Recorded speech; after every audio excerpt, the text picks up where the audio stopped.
alaykum ustoz. İlk bor o'qib zavq olgan kitobingiz esingizdami? 'O'tmishdan ertaklar. Assalomu alaykum ustoz. Kitob hayotingizda qanday o'rin tutadi?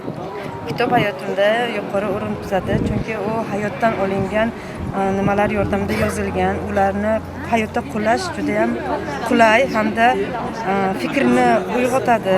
Hozir malaka bo'yicha imtihonga topshirdik. Shu imtihonga kerakli bo'lgan shu o'tilgan mavzularni o'qidik. Assalomu alaykum. O'zbekistonda qaysi ijod maktablarini bilasiz?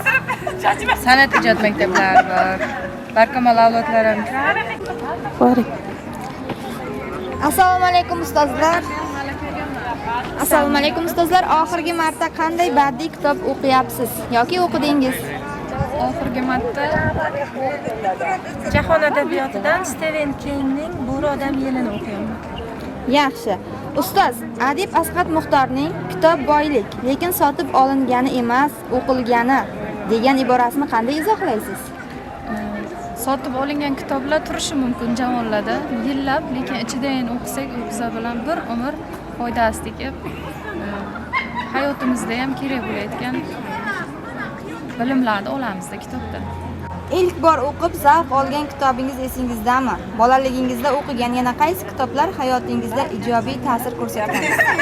Sariq devni minibdi Xudoyberdi To'xtaboyevnikini ikkinchi marta o'qib chiqqanman o'sha. Ham shunday boyagi yaxshi ta'sir qilgan. Hozirgi kunda eng yaxshi hayotimga ta'sir qilgan kitob Atom odatlari degan kitobni. Audiosini eshityapman, o'qishga vaqt yo'q. Shu hayotimni o'zgartirishga katta yordam beryapti.